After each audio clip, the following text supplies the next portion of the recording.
my playthrough of Beacon Pines. We're about to jump straight on in and get into it. In the last episode, we had some big shockers. We had the issue with the freeze. That was one ending. And then we saw Gran in the hazmat suit with the heiress Valentine, I believe. So, we got a lot to talk about. We got a lot to do. Let's just get right into it and see where this is going to go.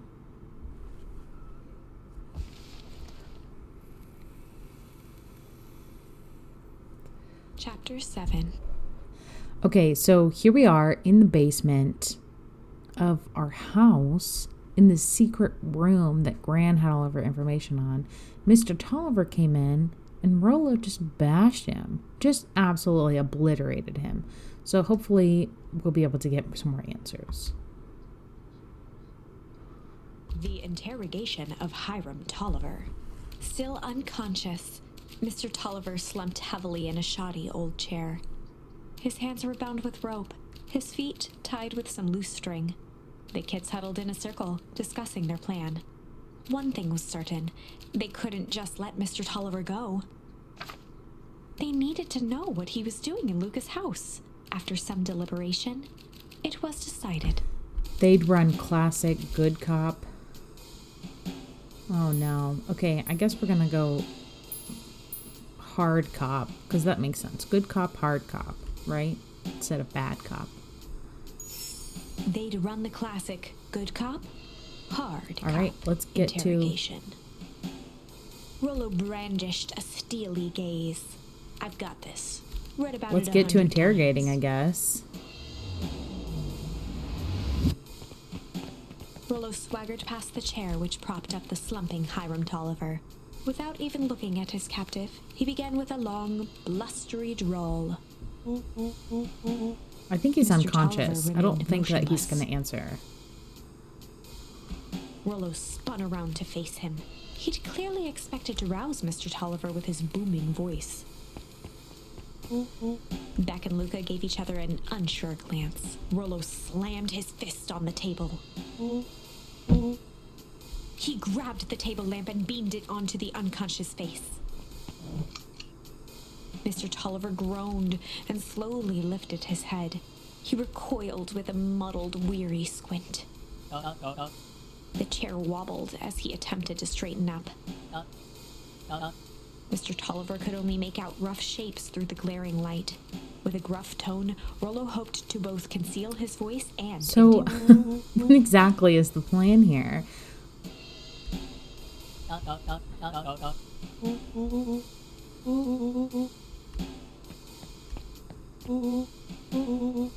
The doubtful expression on Beck and Luka's faces transformed into awe.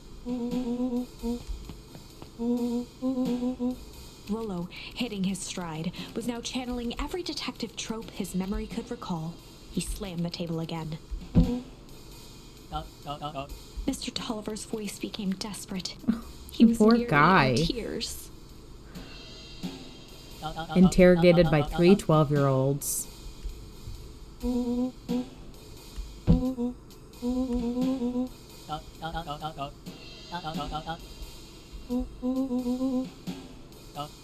Mr. Tolliver was in a daze, now more confused than ever. He shook his head, feeling more and more dizzy. To the source. Okay, now we've heard about the source in Luka's dream with his dad. So I don't know where exactly it is. I thought it was just like a, not fictional, but like mental state of mind. His voice faded to a whisper. With that, Mr. Tolliver passed out cold. Rollo swung around with a repentant grimace.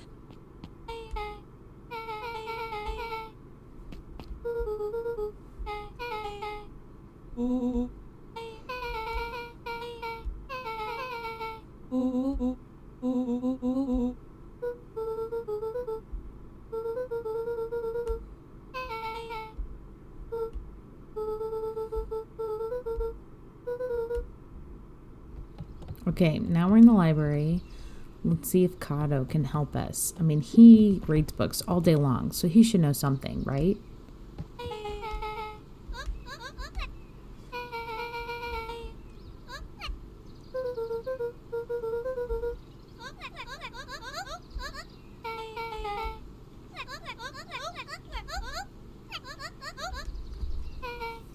Kato is so cute.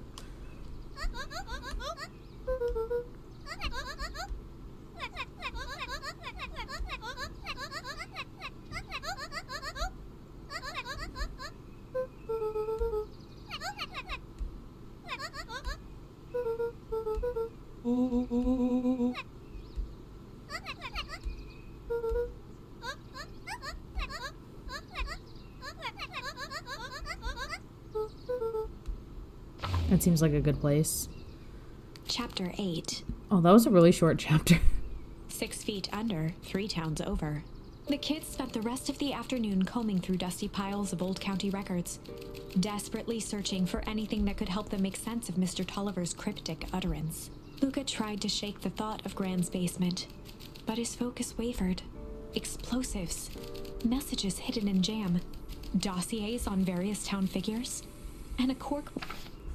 Gran was the only family he had left. He still couldn't bring himself to believe the worst.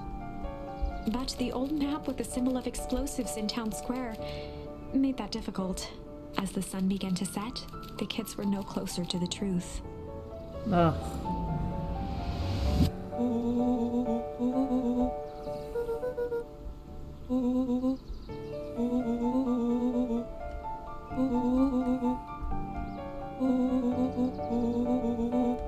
Rollo shut his book with an assertive nod.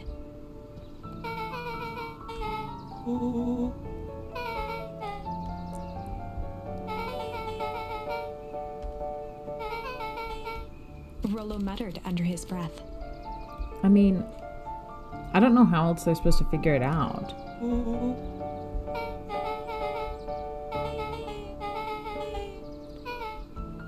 Beck slammed her finger down on the open page before glancing down to read. J. Hartford.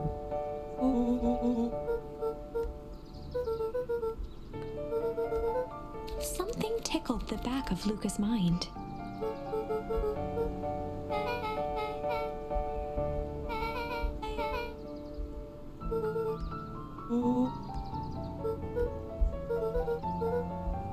Interesting. Something's going on here.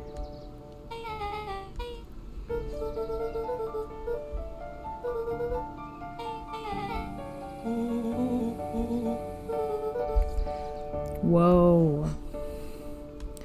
The question hung in the I mean, air. that is interesting because, you know, he didn't know anything about her before she came to live with him.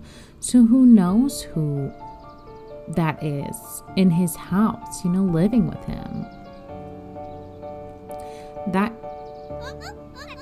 That question came up in the last episode. You know, he didn't know his grandmother before she came to live with him. So who is that? Beck rubbed her eyes.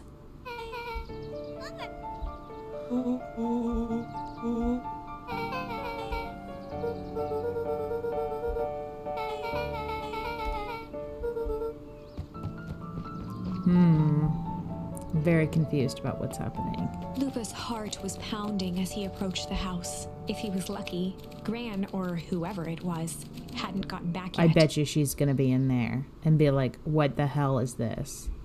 And of course, there was Mr. Tolliver tied up and unconscious in the basement. I always forget about him. Dealing with him would be the first order of business.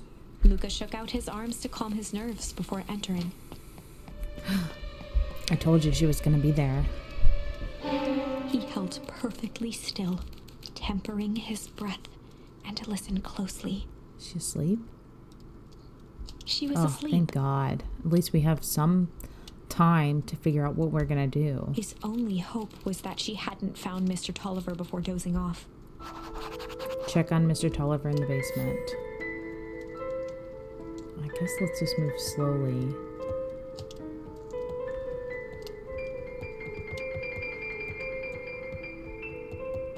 Is he gone? Oh no, he's gone. Mr. Tolliver was nowhere to be seen. He probably left. I mean, if she came home and found him.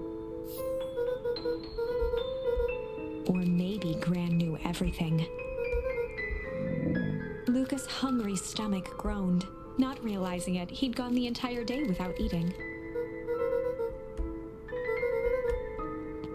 Luka rushed over to the pile of jam jars, unscrewed one, and shoveled a handful into his mouth. Get some jam. He flipped the lid to read the label.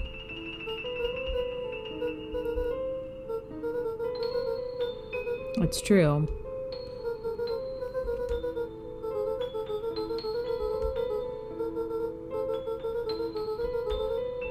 Go to sleep. Yeah, let's just go up the stairs. Pretend like everything's okay. And then go to sleep. Oh my god, she's gone. Oh no. Stick to the plan, man. Let's just go up the stairs. As Luka climbed the final stair, the emotion of the day dragged heavily on him. With each consecutive step, his legs weakened. Oh no. His stride began to falter. Don't tell me that jam had something in it. I will literally die. He tried to grab for the railing to steady himself. Something was wrong. Oh my god. Luka groaned and tried to move. His limbs might as well have been bolted to the ground. Through numb lips, he mumbled just before falling asleep. Well, we went to sleep. Oh my god.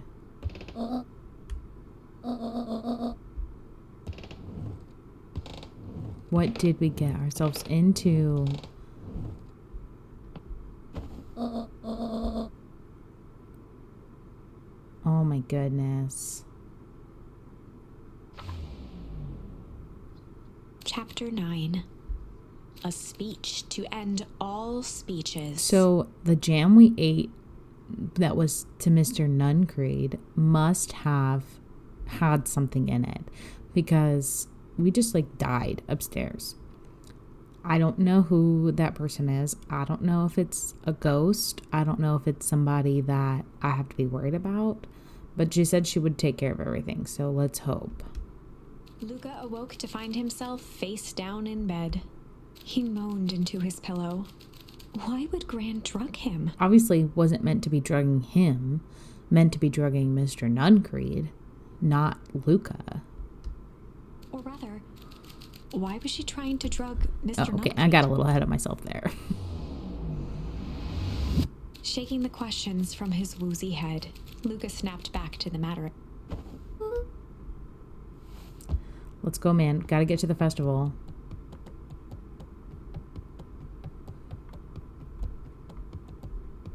She's not here, is she? Let's check around. Make sure she's not here. Okay, that room's still open, so... Nope, not out here. Alright, let's get to the festival. Let's see what we can do. Let's meet up with Rollo and Beck. Okay, here we go. Oh, there's Beck and Rollo. Okay, great.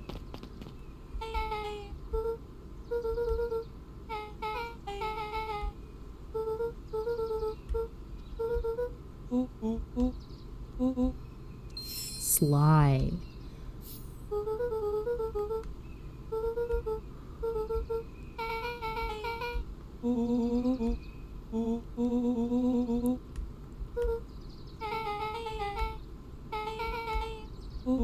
Yeah, let's listen to this speech, because this could be a big deal. Augustus Valentine nervously wiped his brow. Okay, I know he's really nervous about giving the speech. He's been talking about it, so let's see what he has to say.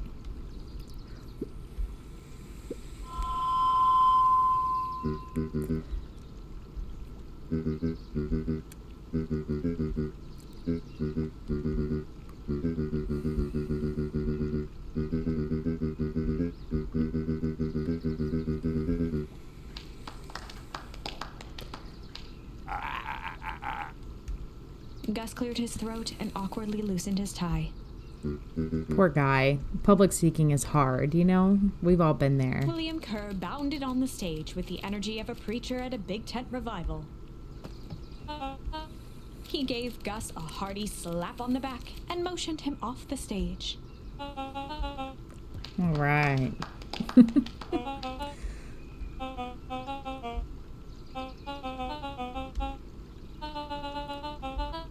Mr. Kerr pulled a big stack of note cards out from his Oh, vest. didn't prepare anything but has note cards. Interesting.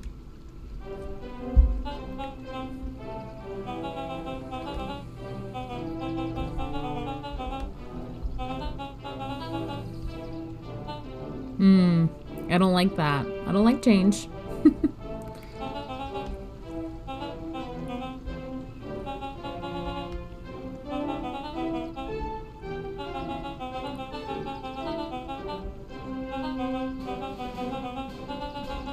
Mr. Kerr took a moment to survey the crowd. He wiped away a single tear. How? I don't know. Like, what does he think we are? Gullible?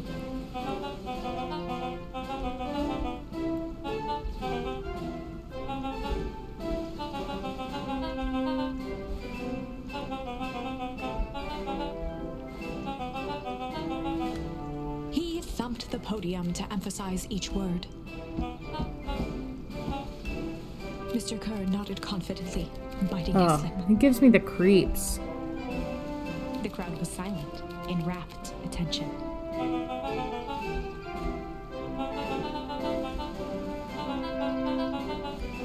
Mr. Kerr methodically made eye contact with each section of the crowd.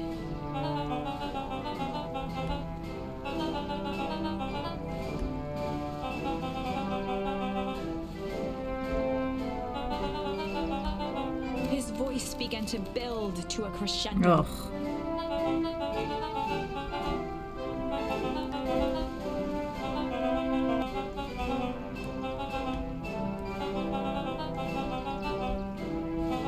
I mean,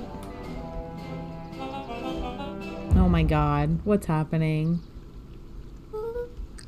The crowd began to look around nervously. Mr. Kerr quickly flicked through his note cards. Skip ahead, man. We don't got a lot of time.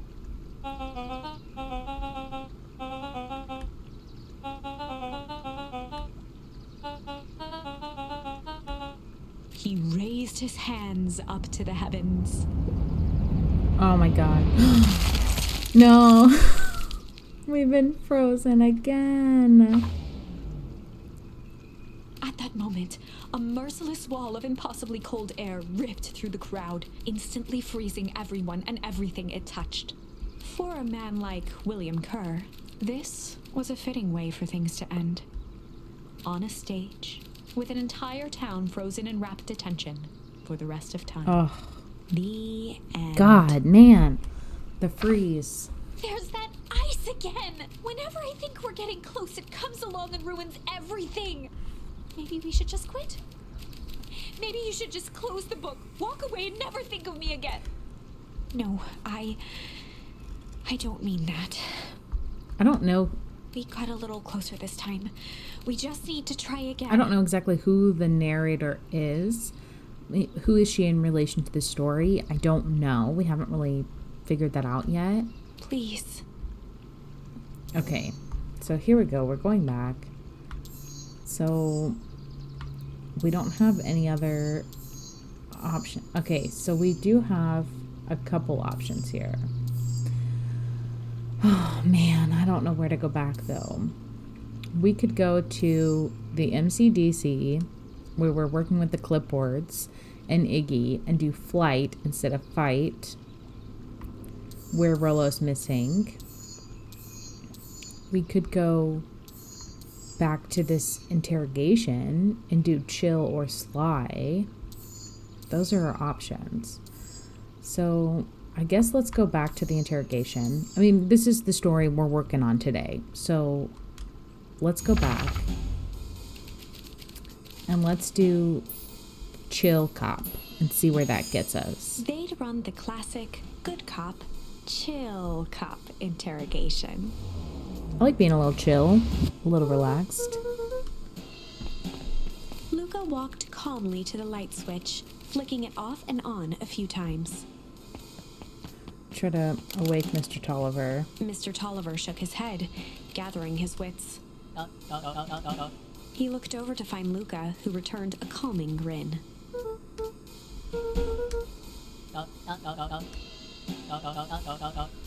I mean, I don't know exactly how we're going to play this, but let's see how it plays out. Rollo and Beck emerged from hiding to give a timid wave.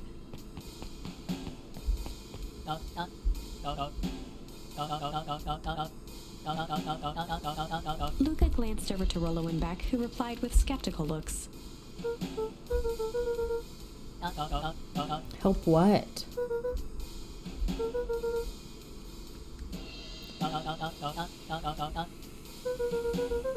Mr. Tolliver exhaled with disappointment. I mean, we're right. How do we know we can trust him? And how do we know he's actually going to show us?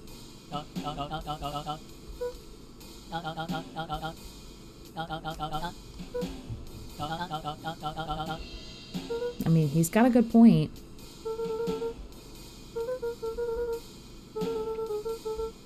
Luka gestured to the corner. Luka looked again to Rollo and Beck. This time they shrugged. Luka began to slowly loosen the bindings. I think we should untie him. If he's right. He's nothing but trustworthy, right? Mr. Tolliver gently rubbed his wrists. He edged imperceptibly toward the stick. Stop, where are you going? Before the kids had even noticed his movement, Mr. Tolliver was at the light switch. He punctuated his final words by flicking the switch and rushing up the stairs. Wow. Beck darted to the wall and turned back on the lights. It was too late. Rollo confirmed what they all heard. Mr. Tolliver's muffled voice came from behind the door. So he locked us down here? What a jerk. They looked bewildered at each other. You know, I was trying to play it cool. They heard the staccato thump of quick steps exiting the house. The kids looked down in resignation. This isn't how it goes in Hank Atomic. For some reason, they'd always assumed it was up to them to save their town. Luka opened his mouth, hoping to conjure some magical words to make this right. Oh, man. What are we supposed to do now? We're locked in the basement. Only a hollow croak escaped. The end. Wow. That's where it ends. We certainly aren't going to find a grand resolution to our tale locked in a basement. Back to the drawing board. Okay, let's try again. And now we'll be Sly. I assume this time it's going to be Beck. Right? They'd run the classic good cop, sly cop interrogation. Luka and Rollo ducked behind a barrel, leaving Beck to her task. All right, yeah. Let's see what Beck has to do here.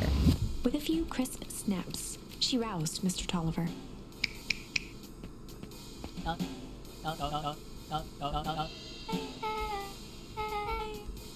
Mr. Tolliver looked down and shifted a bit, testing his restraints.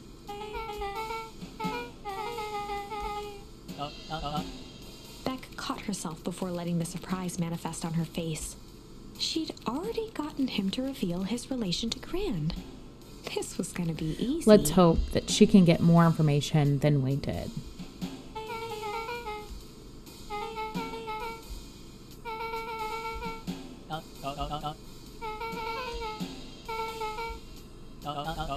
All right, so we're already kind of doing better than before. Mr. Tolliver wriggled a bit in his restraints. Beck quickly removed the ropes.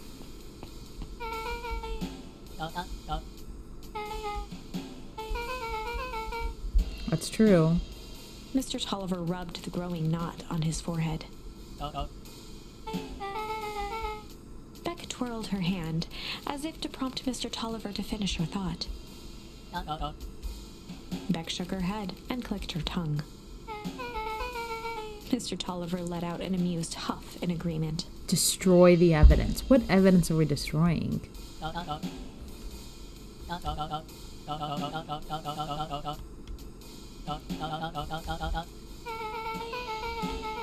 Beck was on a roll now, playing Mr. Tolliver like a fiddle. I don't know. Destroying the source. What are you doing that down here?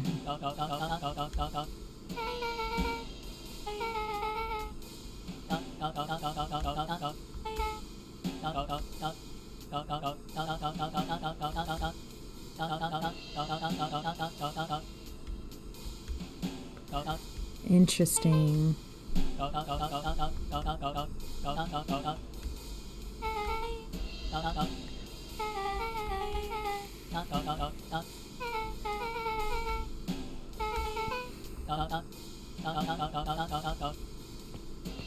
Heading for the stairs, Mr. Tolliver hesitated and turned to Beck with a puzzled look. Oh no. She grinned and gave him a peppy wave. With a shrug, he continued up the stairs, whistling a jaunty tune. Interesting.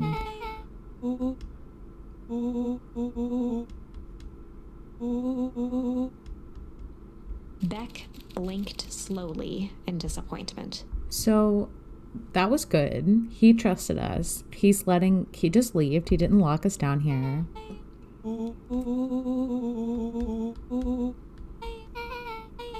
So what's the password for? She turned to the table and began tearing small scraps of paper. I don't know.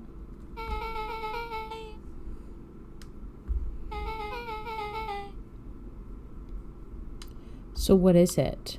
Beck marked each scrap of paper and leaned back. Maybe it's an ambigram, like, you know, where the words are all mixed up.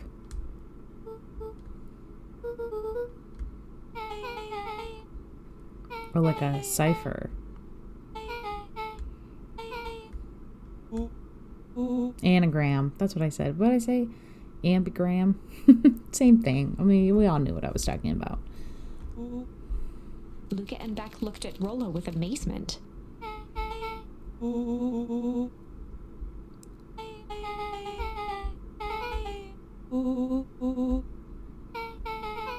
right, here we go to the drugstore.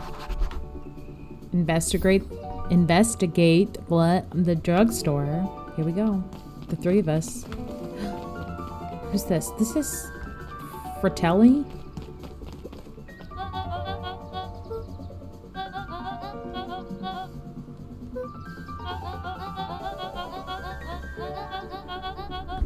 Interesting. So what is she waiting for him for? I don't know. We don't got time to ponder now. We're on a roll. Uh-oh.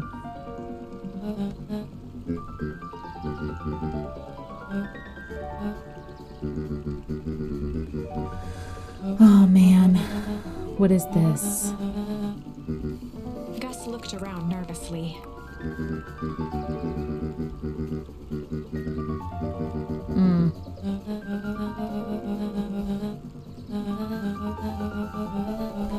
Yeah, I mean, okay, so she obviously got him the job as mayor, right? That was just said. So what are they trying to find out? I mean, intentions? What kind of intentions?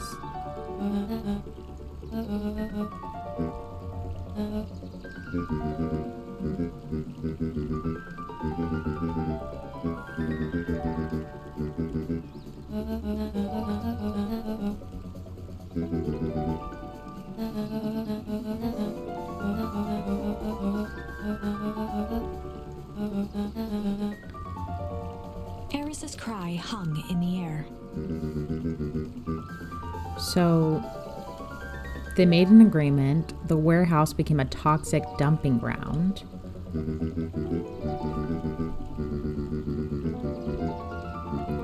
And what? In exchange for what?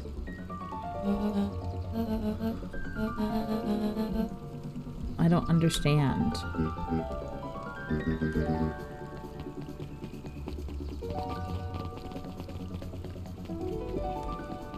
Goodbye. I just overheard your whole conversation. Okay, we're on a mission. We can't... Oh, look. Let's see what she's... Does she got anything to say? Yeah.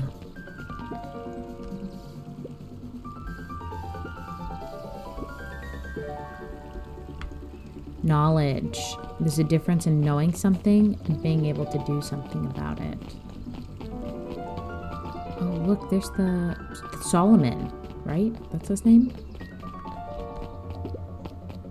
Solomon stood proudly at the entrance to Nice. the drugstore. I remember the kid's name. Holding a brown bag overflowing with black Gross. licorice. Black licorice is gross.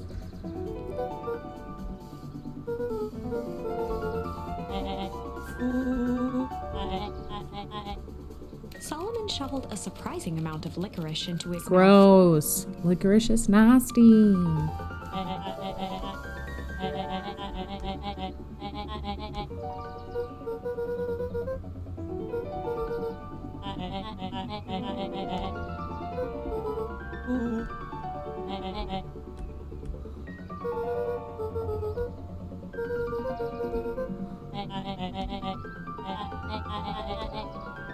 Interesting.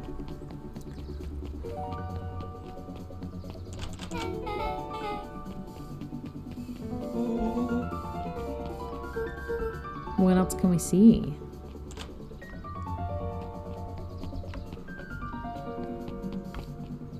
Is there something that we can do?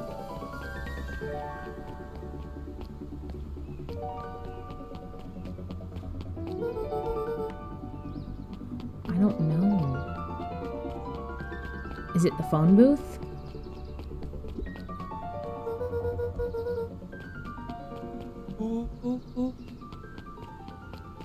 Beck cupped her hands on the glass to peek inside.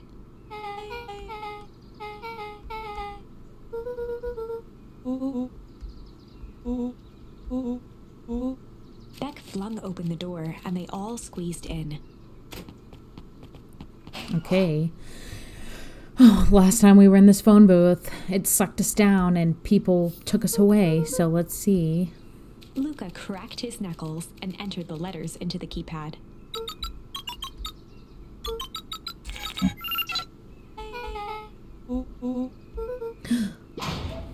The inside of the phone booth dropped loose from its shell. Oh no. Okay, we're gonna die here. This is gonna be an end. Without even the space to panic, they closed their eyes, held their breath, and accepted their fate. Suddenly, the chaotic descent slowed to an effortless landing.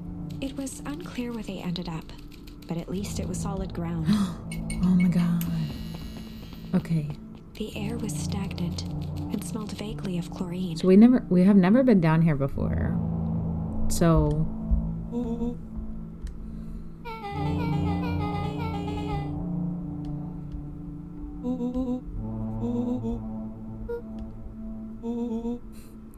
I mean, no.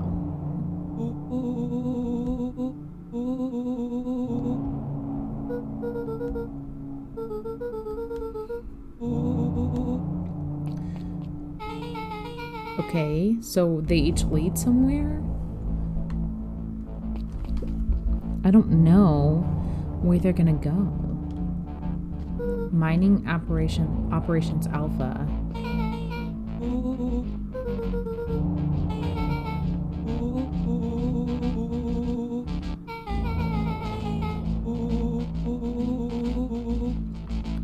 So, okay.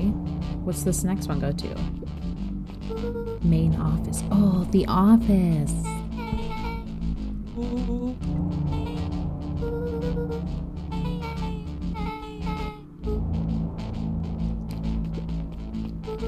The warehouse.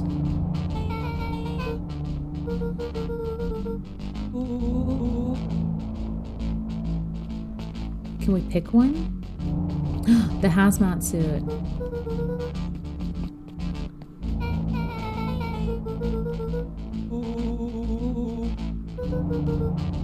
I mean, it could be Mr. Non-Grade. We don't know. Oh, God. I'm so nervous. Oh, my God. Okay. Gotta go. But I don't want to. Okay, let's see what it says.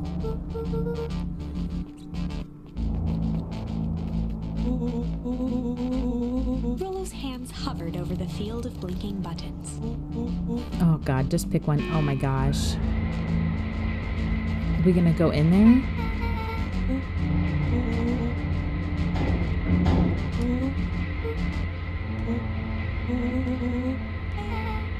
Oh my God. Somebody gonna come out?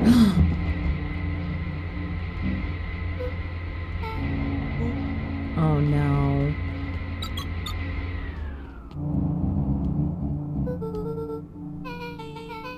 What the heck?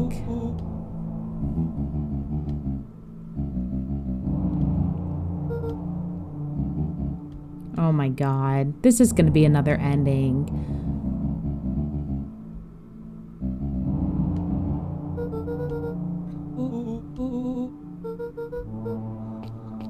Joseph waited for a moment in silence. Oh my God. Oh, what's gonna happen?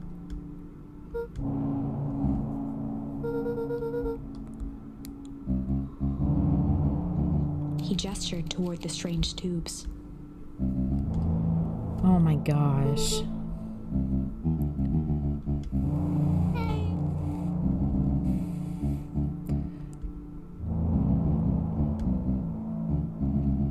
I don't know. I don't believe him.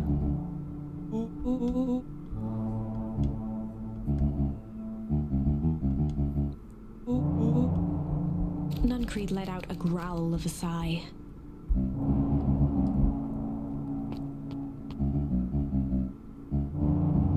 Okay. Oh my God. This is a big part of the story. An opportunity.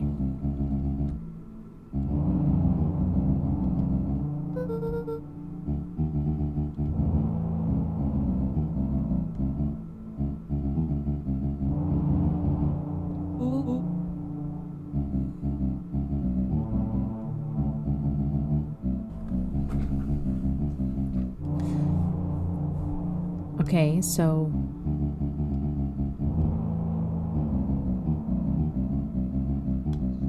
He shook his head wistfully. oh, well, our dad was right, for sure.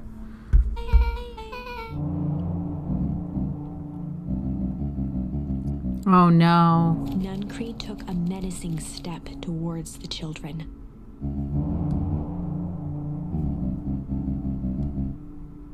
No, no, no. Luka began to laugh.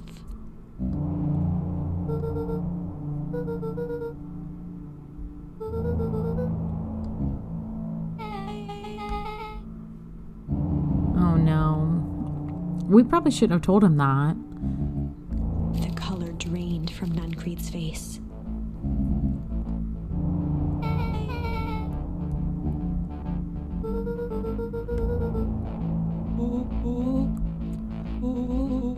Oh my God. Nuncreed grabbed Luka by the shoulders. His eyes were frantic. No, he looks so scary.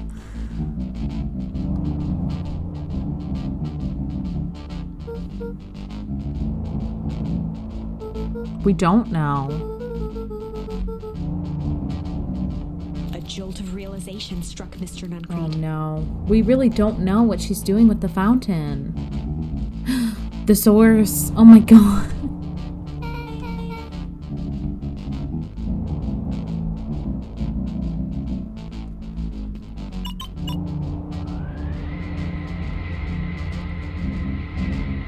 Where are we gonna go?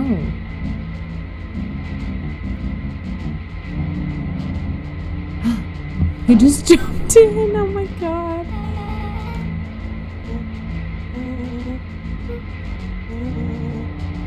Oh, here we go. We're going. We're going in the tube.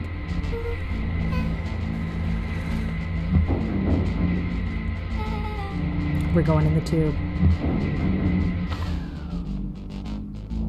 Chapter 8. The Cold, Hard Oh my Truth. God. Here we go. In the tube. Beck leapt up, allowing the suction to yank her into the dark. Dimness eclipsed around her like the shutter of a camera as she seemed to cover great distance in mere moments. Her only points of reference were glints of upcoming turns, which approached with frightening speed. only to carry her gracefully along. She heard the tinny, distant echoes of Rollo's glee. Once she stopped fighting against it, the ride was impossibly smooth. Oh my god. Then, all of a sudden, as if minutes had passed in an instant, light blazed into view. That image there on the left, that's where our house is, right? A burst of wintry air snuffed across her face, and she was flung out into the cold. Isn't that our house?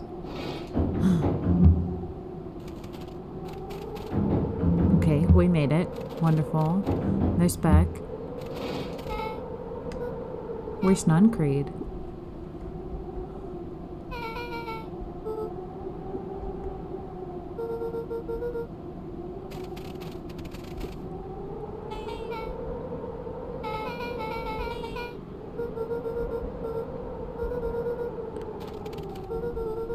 Catch up to Mr. Nuncreed. Okay, here we go. I'm pretty sure this is where our house is. So are we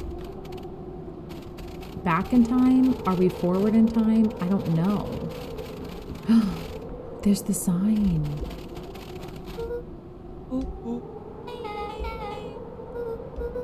Okay, we've got no time to look around. We just gotta run.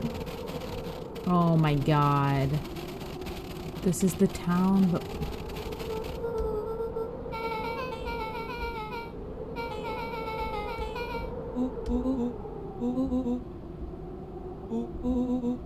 No, not an alien.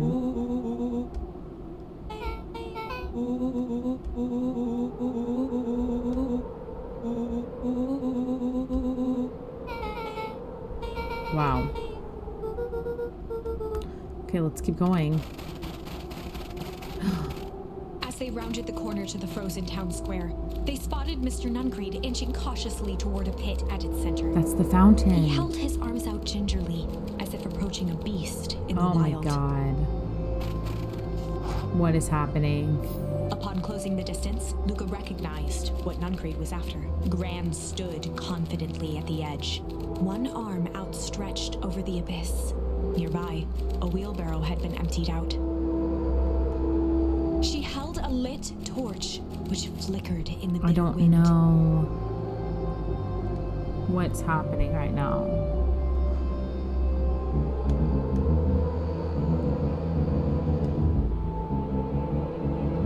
I mean, isn't the town already doomed?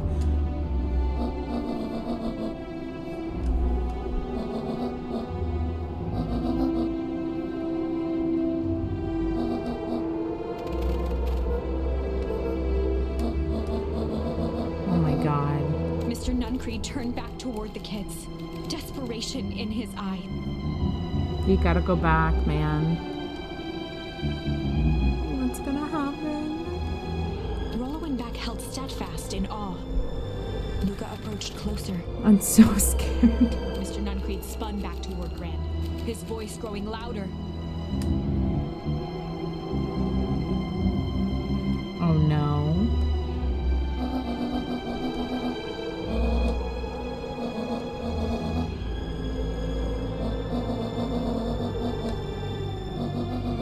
No, don't say that. Don't say that. Mr. Nuncreed winced with anguish. His voice hardened. They both now yelled, not to each other, but at fate itself, making their peace with long-held burdens. The wind howled with encouragement. No.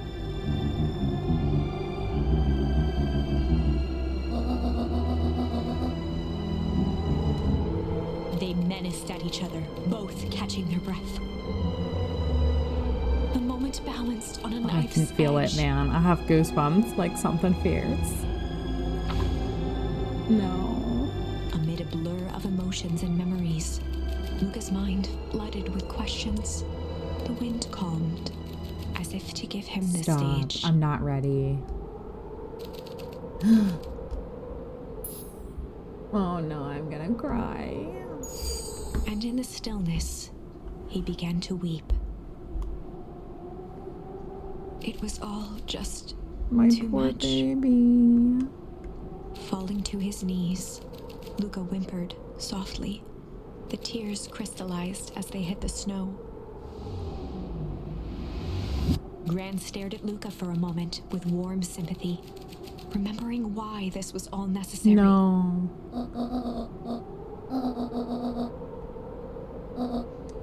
She stiffened up and brandished the torch at No, Mr. no, Nunfried. no, no, no.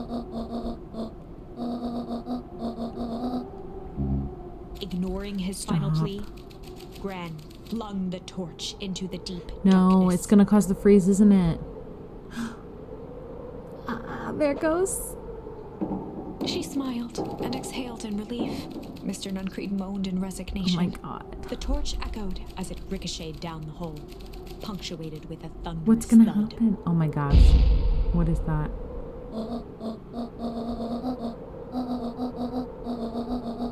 Before Gran could finish, the ground shook her to Oh silence. no, the frozen. It's gonna all freeze over. If it doesn't just completely explode in everyone's face. Oh my god. Gran only had time to spin around and run to Luka. Her attempt to shield him, an honorable but trifling act. Unflinching love, pitted against an unthinking horror. There was no contest.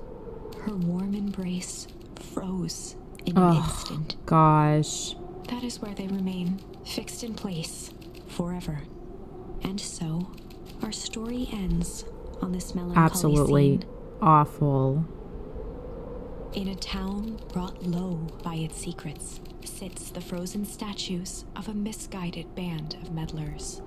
No. Oh my gosh. I can't win, man. Well, that was dire. On the bright side, we finally figured out where all the ice is coming from. Now, we just need to find a way to deal with a mystic, unfathomable force of nature. Wow. How amazing. Okay, so where can I even go back to?